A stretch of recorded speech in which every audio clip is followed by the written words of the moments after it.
آیت نمبر 30. اعوذ باللہ من الشیطان الرجیم بسم اللہ الرحمن الرحیم وَإِذْ قَالَ رَبُّكَ لِلْمَلَائِكَةِ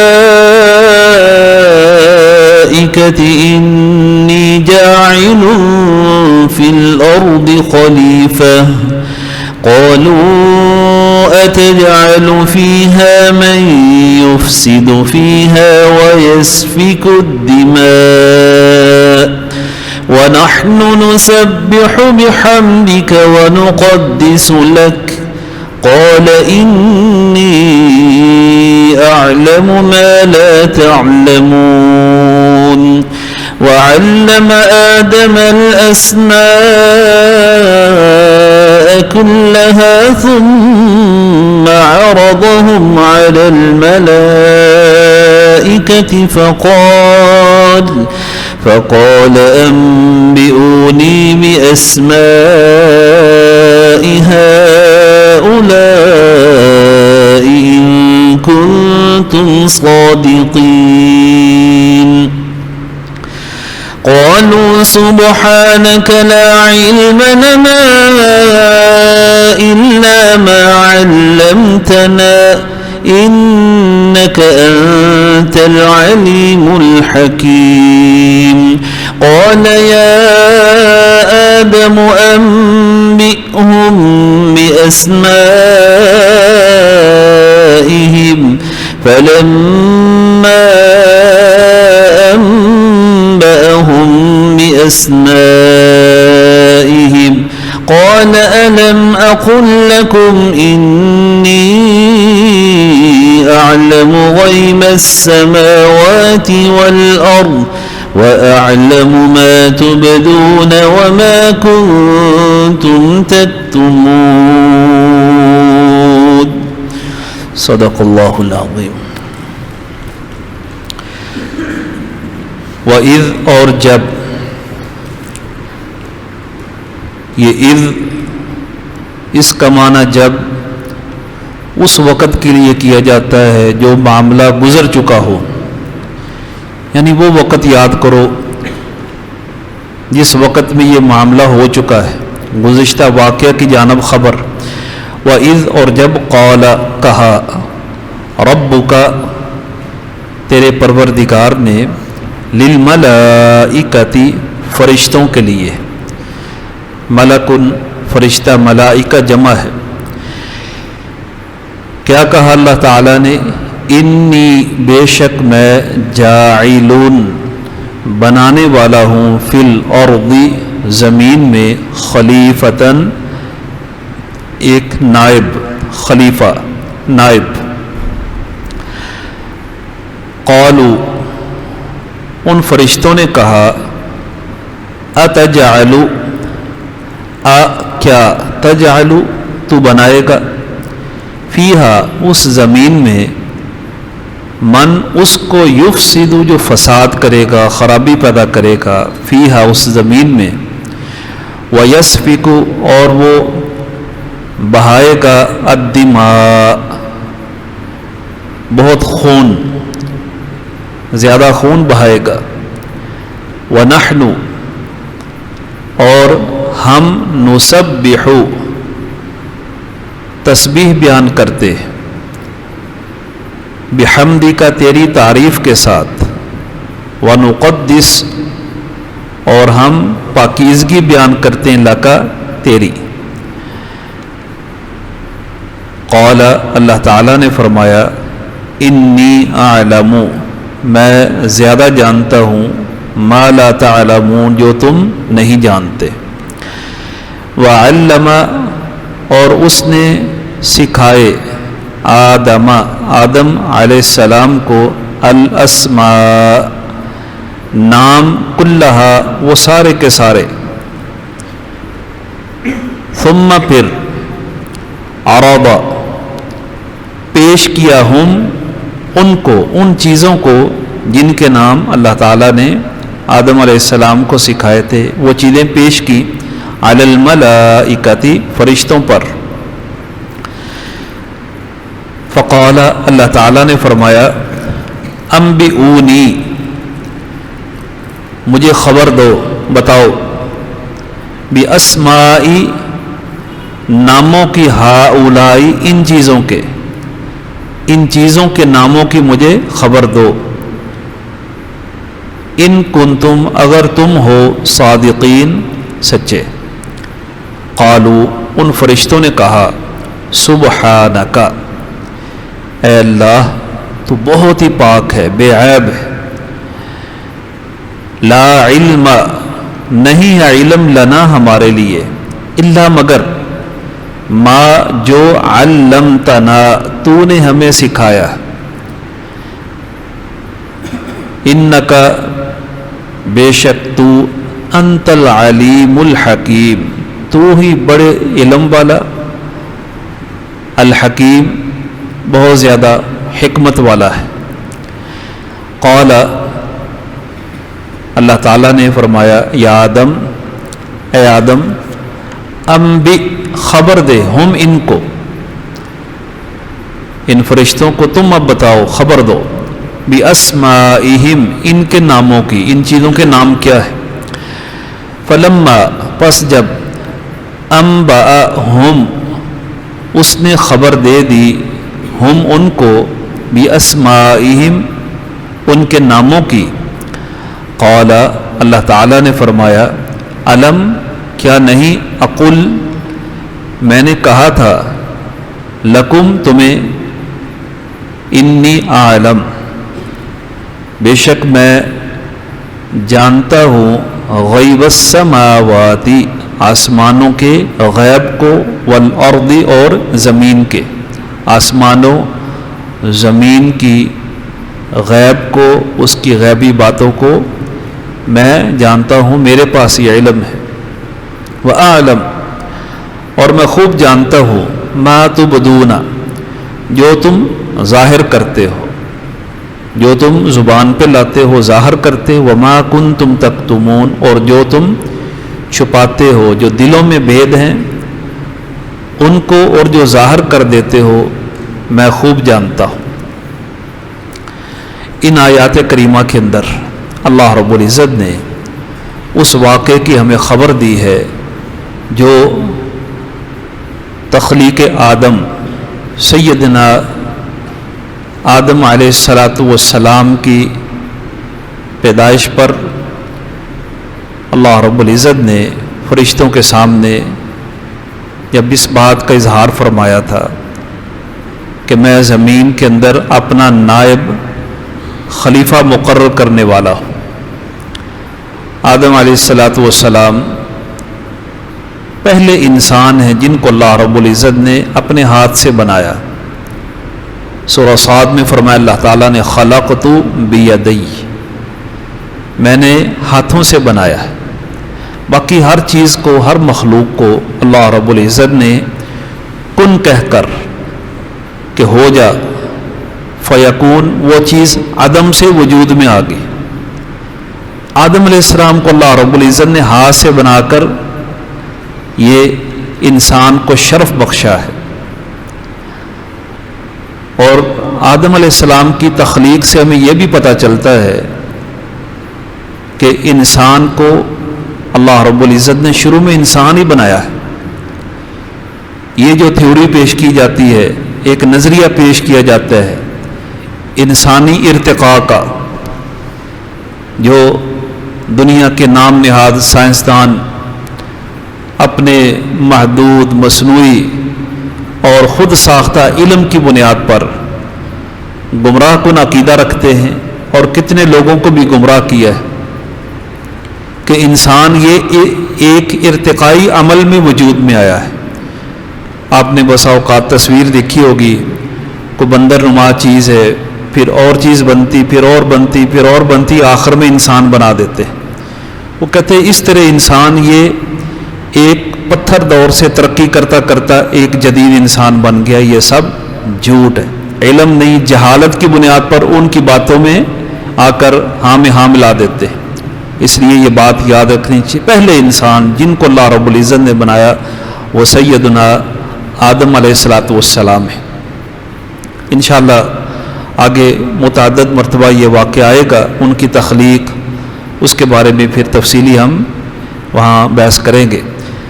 تو یہاں اللہ رب العزت نے آدم علیہ السلام کو پیدا فرمانے کے بعد فرشتوں سے مخاطب ہو کر ارشاد فرمایا میں ان کو زمین کے اندر خلیفہ بنانے والا ہوں۔ خلیفہ کس کو کہتے ہیں؟ دنیا میں خلیفہ کا ایک تصور ہمارا ہے، جانشین کو کہتے ہیں، جو پہلے کے بعد اس کی مسند پہ جگہ پہ آ کے بیٹھ جاتا ہے، وہ خلیفہ ہوتا ہے۔ جیسے ایک بادشاہ جاتا ہے، دوسرا اس کا جانشین آ کے اس کی جگہ بیٹھ جاتا ہے، یا کوئی معذور ہو جاتا ہے، حکومت نہیں چلا سکتا، وہ پیچھے ہو جاتا ہے، وہ اپنا نائب مقرر کر دیتا ہے۔ اللہ تعالیٰ نے اس معنی کے اندر یہ خلیفہ مراد نہیں لیا، کئی مفسرین نے اس کے متعدد معنی بیان کیے، خلاصہ اس کا یہ ہے اللہ تعالیٰ نے انسان کو اپنا نائب قرار دیا ہے زمین پہ کہ یہ میرا حکم، یہ میرا آرڈر، میرا دین، اس کا نظام اس زمین کے اوپر نافذ کرے گا، اس کے ہاتھوں یہ نظام نافذ ہوگا، دین قائم ہوگا، دین کا نفاذ ہوگا۔ تو اس معنی کے اندر انسان کو اللہ تعالیٰ نے فرمایا جاعل فی الارض خلیفہ، اس کو زمین میں خلیفہ بنانے والا۔ فرشتوں نے آگے سے یہ سوال کیا، اور فرشتوں کا یہ سوال تجربے کی بنیاد پر تھا، وہ علم غیب کے مالک نہیں تھے، یا اللہ رب العزت نے ان کو کچھ یہ خلیفہ مقرر کرنا اور اس کا مستقبل بتلا دیا تھا کہ یہ انسان زمین کے اندر یہ اچھے اچھے کام کرے گا، یہ برے کام بھی کرے گا، جہاں یہ نیکی کرے گا وہاں قتل و غارت بھی کرے گا، اس بنیاد پر، یا پھر زمین کے اوپر پہلے جنوں کی مخلوق آباد تھی، انہوں نے بڑے فتنہ اور فساد برپا کیے، اس تجربات کی روشنی میں فرشتوں نے اللہ تعالیٰ سے یہ سوال کیا، قالو کہنے لگے اتجعل فیہا، اے اللہ تو ایسی مخلوق یہ بنا رہا ہے زمین کے اندر، من یفسد فیہا، جو زمین کے اندر خرابی کریں، فتنہ اور فساد برپا کریں گے، ویسفک الدماء، خون بہائیں گے۔ اب فرشتوں کا یہ سوال، یہ بات یاد رکھنی چاہیے، یہ کوئی حسد، بغض یا تعصب کی بنیاد پر نہیں تھا کہ فرشتے آدم علیہ السلام سے جیلس ہو کر یہ بات کہہ رہے تھے کہ ان کو اتنی عزت اور شرف بخش دیا، اپنے ہاتھ سے بنایا ہے، بلکہ ان کا یہ سوال معلومات کے لیے تھا، اے اللہ جس کو تو بنا رہا ہے پھر یہ کہاں یہ کام کرے گا، تاکہ ہمیں معلومات ہو جائے، ہمارے علم کے اندر اضافہ ہو جائے، اس انسان کے بارے میں اللہ تعالیٰ ہمیں مزید خبر دے۔ تو اگر تو انسان کو پیدا کرنا محض اس لیے کہ میری بندگی کرے، میری تسبیح کرے، میری پاکی بیان کرے، اے اللہ یہ کام تو ہم پہلے کر رہے ہیں، ہم مخلوق ہیں تیری، یہ کام تو ہم پہلے کر رہے ہیں۔ فرشتے بہت بڑی تعداد میں ہیں، فرشتوں کی تعداد انسانوں سے کہیں زیادہ ہے، ایک ایک انسان کے اوپر اللہ تعالیٰ نے کئی فرشتے مقرر کیے ہوئے، لہو معقبات من بین یدی ومن خلفی یحفظون من امر اللہ، اور فرشتوں کے اندر، اس کائنات کے اندر فرشتوں کی اللہ تعالیٰ نے مختلف ڈیوٹیاں، ذمہ داری لگائی ہوئی ہیں۔ یہ وہ مخلوق ہے جو اللہ تعالیٰ نے نور سے پیدا کی، اور ان کے وجود کے اندر کوئی ایسا عنصر ہے ہی نہیں جو اللہ تعالیٰ کی نافرمانی کر سکے، فرما برداری ہے، ہر سانس ہر دم فرما برداری۔ اللہ تعالیٰ فرماتے ہیں بل عباد مکرمون لا یسبقونہ بالقول وہم بامرہ یعملون، وہ اللہ تعالیٰ کے بڑے ہی معزز عبادت گزار ہیں، اور اللہ تعالیٰ کے حکم کی کبھی عدولی نہیں کرتے، جب حکم آتا ہے ویسے کام کرتے ہیں۔ فرمایا لا یعصون اللہ ما امرہم ویفعلون ما یؤمرون، انہوں نے کبھی بھی اللہ کی نافرمانی نہیں کی، جو حکم دیا تھا اس کے مطابق وہ چلتے۔ اب وہ فرشتے کہنے لگے ہم اللہ تیری عبادت کرتے، ان کی خوراک ہی اللہ کی عبادت ہے، اللہ کا ذکر، اللہ کی عبادت، اور ان کی تعداد کا اندازہ آپ اس حدیث سے لگا سکتے ہیں۔ فرمایا اللہ کے رسول صلی اللہ علیہ وسلم نے کہ بیت اللہ ہے، کعبۃ اللہ، اس کے بالکل اوپر 7ویں آسمان پر بیت المعمور ہے، جو فرشتوں کی عبادت گاہ ہے، وہاں فرشتے آ کر عبادت کرتے ہیں، طواف کرتے ہیں، اور روزانہ فرشتوں کی تعداد جو طواف کرتی ہے وہ 70,000 ہے، اور جو فرشتہ ایک مرتبہ وہاں طواف کر لیتا ہے، عبادت کر لیتا ہے، قیامت تک اس کی دوبارہ باری نہیں آتی۔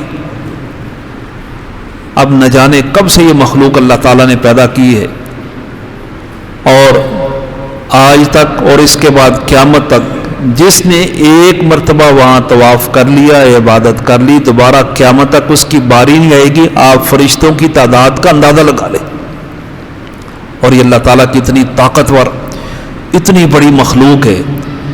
اللہ تعالیٰ کے عرش کو وَيَحْمِلُ عَرْشَ رَبِّكَ فَوْقَهُمْ يَوْمَئِذٍ ثَمَانِيَةٌ 8 فرشتے اٹھائے ہوں گے اللہ کا عرش، اس کا ہم تصور نہیں کر سکتے کتنے طاقتور فرشتے ہیں کہ اللہ کے عرش کو اٹھائے ہوئے۔ اب اتنی کثیر تعداد میں یہ مخلوق، اتنی طاقتور مخلوق، اس سے آپ اندازہ لگا لیں ان کا خالق اللہ رب العزت کتنا طاقتور ہے۔ لوگوں کو تو پتہ ہی نہیں، وما قدر اللہ حق قدری، لوگوں نے اللہ کی قدر کی نہیں، ان کو پتہ ہی نہیں اللہ تعالیٰ کی ذات کیا ہے، اللہ تعالیٰ پر ایمان کیسے رکھنا ہے۔ اتنا طاقتور خالق، اس کو چھوڑ کر انسان اتنا گیا گزرا بن جاتا ہے کہ اللہ کی مخلوق کے سامنے جھک جاتا ہے۔ بہرحال یہ باتیں میں نے ضمناً کر دی ہیں فرشتوں کے حوالے سے۔ تو ان فرشتوں نے کہا اللہ اگر عبادت مقصود ہے تو ہم تیری پاکی بیان کرتے ہیں، تسبیح کرتے ہیں۔ تو اللہ تعالیٰ نے جواب میں کیا فرمایا؟ اے فرشتو انی اعلم ما لا تعلمون، جو میں جانتا ہوں وہ تم علم نہیں رکھتے، تمہارا علم محدود ہے۔ اس کے بعد اللہ رب العزت نے آدم علیہ السلام کو فرشتوں کے اوپر 2 لحاظ سے فوقیت، ان کی برتری اور فضیلت قائم کی۔ پہلی فضیلت آدم علیہ السلام کی وہ علمی اعتبار سے، علم یہ اللہ رب العزت کے یہاں سب سے زیادہ معزز چیز ہے۔ علم دنیا کے اندر علم کے ذریعے انسان سب سے اونچا ہوتا ہے اور اللہ کے قریب ہوتا ہے، اللہ تعالیٰ ان کے درجات بلند کرتے ہیں۔ جو بھی اہل علم ہے اللہ تعالیٰ فرماتے ہیں وہ اور دوسرے لوگ برابر نہیں ہو سکتے۔ آدم علیہ السلام کی فضیلت سب سے پہلے علم کے ذریعے اللہ رب العزت نے قائم کی ہے۔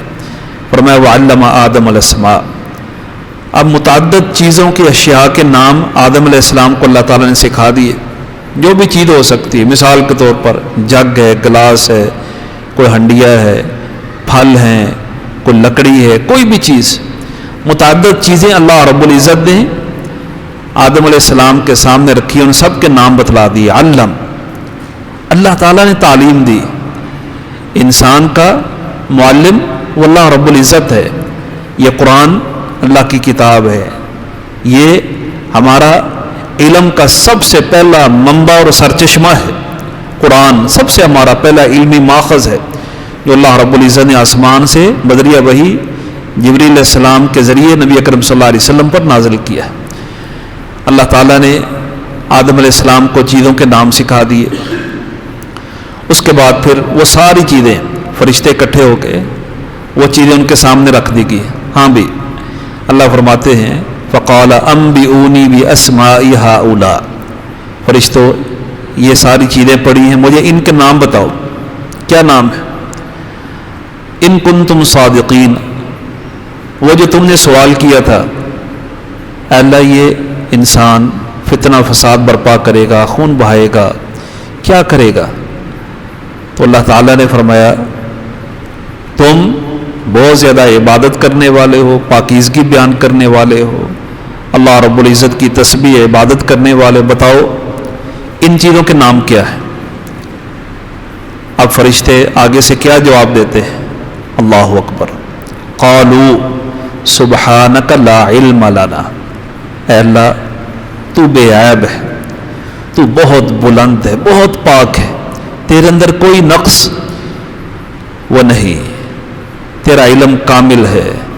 لا علم لنا، ہمارے پاس ان چیزوں کا علم ہی نہیں، ہمیں نام نہیں آتے، الا ما علمتنا، ہمیں تو وہی آتا ہے جو تو نے ہمیں سکھایا ہے، اس سے بڑھ کر ہم نہیں جانتے۔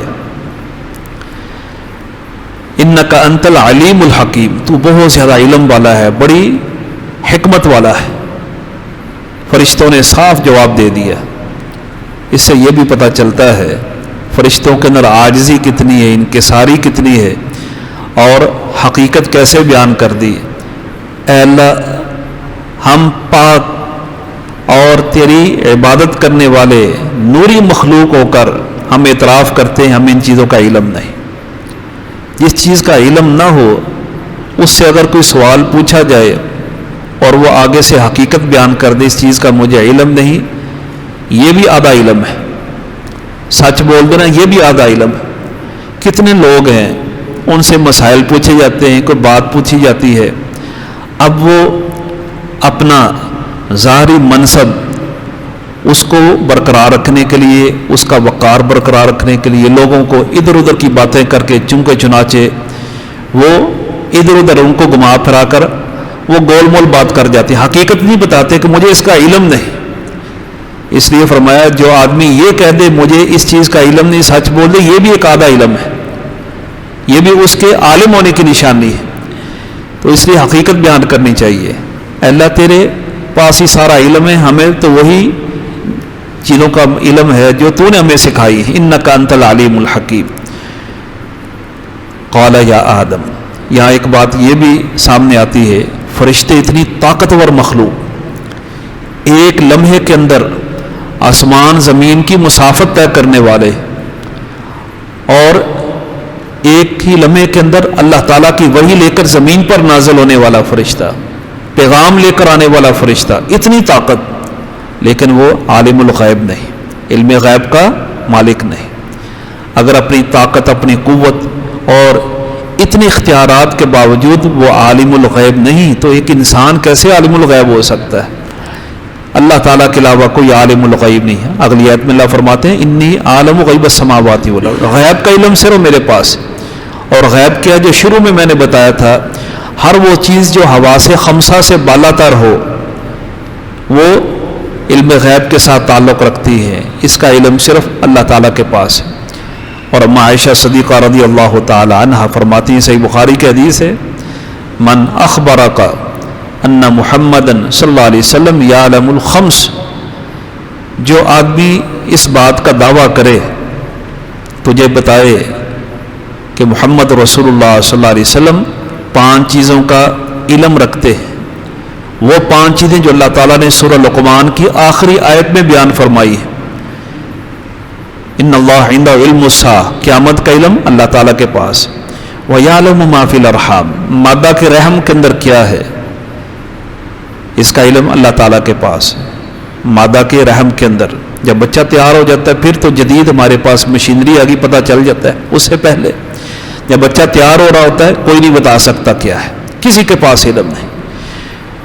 وَيُنَزِّلُ الْغَيْثَ وَيَعْلَمُ مَا فِي الْأَرْحَامِ، بارش نے نازل ہونا ہے کہ نہیں ہونا، اترنا ہے کہ نہیں اترنا، اب جدید آلات کے ذریعے لوگ معلوم کر لیتے ہیں، جو ماہر فلکیات ہیں، ہواؤں کا رخ، بادلوں کی رفتار، اتنے دنوں میں یہاں پہنچیں گے، یہ بادلوں کا ایک سلسلہ ہے، بارشیں ہوں گی نہیں ہوں گی، وہ آلات کے ذریعے، موسمی سیاروں کے ذریعے معلومات ہمیں دیتے ہیں، لیکن اس کے بغیر کوئی نہیں بتا سکتا۔ اور کئی دفعہ ایسے ہوتا ہے ان کی معلومات غلط ثابت ہوتی ہے، بتاتے کچھ ہے ہوتا کچھ ہے، ایک پانی کا قطرہ بھی زمین پہ نہیں گرتا، وہ کہتے ہیں بارشیں ہوں گی۔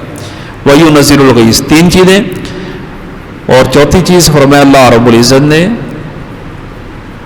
وَيَعْلَمُ مَاذَا تَكْسِبُ غَدًا، کوئی نہیں جانتا کہ آنے والے کل نے کس نے کیا کمانا ہے، کیا حاصل کرنا ہے۔ انسان کے اپنے منصوبے ہوتے اس کو پتہ نہیں آنے والے کل میں کیا ہونا ہے۔ اور 5ویں چیز وَمَا تَدْرِي نَفْسٌ مَاذَا تَكْسِبُ غَدًا وَمَا تَدْرِي نَفْسٌ بِأَيِّ أَرْضٍ تَمُوتُ، کوئی نفس یہ نہیں جانتا اس کو کس جگہ پر موت آئے گی، یہ بھی کسی کا پاس علم نہیں۔ کتنے لوگ ہیں علاج کے لیے باہر جاتے ہیں، کوئی امریکہ جاتا ہے، کوئی لندن جاتا ہے، وہاں صحت کے حصول کے لیے، علاج کے لیے جاتے ہیں، اور کتنے لوگ ہیں ان کی میتیں واپس آتی ہیں، کسی کو پتہ ہی نہیں مرنا کہاں ہے۔ فرمایا عائشہ صدیقہ رضی اللہ تعالی عنہ کہ جس آدمی نے یہ دعویٰ کیا کہ یہ 5 چیزیں محمد رسول اللہ صلی اللہ علیہ وسلم جانتے ہیں، ان کا تعلق علم غیب سے ہے، اس آدمی نے بہت بڑا جھوٹ باندھا، وہ اللہ تعالیٰ پر جھوٹ باندھتا ہے۔ عالم الغیب صرف اللہ تعالیٰ کی ذات ہے، اگر اللہ کے بعد یہ کسی کے پاس اختیار ہوتا تو فرشتے جو طاقتور مخلوق ان کے پاس ہونا تھا، تو انہوں نے بھی صاف کہہ دیا ہمارا علم محدود ہے، الا ما علمتنا انک انت العلیم الحکیم۔ تو پھر آدم علیہ السلام کو اللہ تعالیٰ نے حکم دیا اے آدم انبئہم باسمائہم، اب آپ ان کو ان کے ناموں کی خبر دیں۔ آدم علیہ السلام نے ایک ایک چیز کا نام بتانا شروع کر دیا، اس کا نام یہ، اس کا نام یہ، اس کا نام یہ۔ جب سب چیزوں کی ان کو خبر دے دی، نام بتلا دیے، تب اللہ تعالیٰ نے فرمایا الم اقل لکم انی اعلم غیب السماوات والارض، میں نے تمہیں کہا تھا نا میں ہی آسمان و زمین کی ہر پوشیدہ چیز کو جانتا ہوں۔ تو اس اعتبار سے آدم علیہ السلام کو بڑا عالم ثابت کر کے فرشتوں کے اوپر فوقیت دے دی۔ اس لیے اللہ کے رسول صلی اللہ علیہ وسلم نے ایک عالم کی فضیلت بھی یہ فرمایا فضل العالم علی العابد کفضلی علی ادناکم، ایک عالم آدمی کی فضیلت ایک عابد عبادت کرنے والا اس کے اوپر ایسے ہے جیسے میری فضیلت تمہارے عام آدمی کے اوپر ہے۔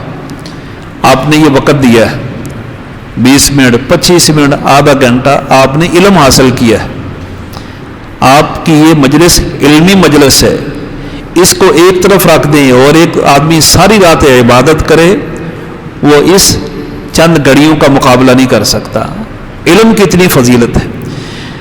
تو آدم علیہ السلام کی فضیلت اللہ تعالیٰ نے علم کے ذریعے پہلی فضیلت، اور ساتھ ہی اللہ تعالیٰ نے فرمایا وَأَعْلَمُ مَا تُبْدُونَ وَمَا كُنْتُمْ تَكْتُمُونَ، صرف آسمان و زمین کی پوشیدہ چیز کوئی نہیں بلکہ تم زبان سے کیا ظاہر کرتے ہو، تمہارے دلوں کے اندر سینوں میں کیا کچھ چھپا ہوا ہے۔ فرماتے اللہ رب العزت میرے لیے یہ برابر علم ہے، نظر آئے یا نہ آئے، اندھیرے میں ہو اجالے میں ہو، اللہ رب العزت کے لیے ہر چیز برابر ہے۔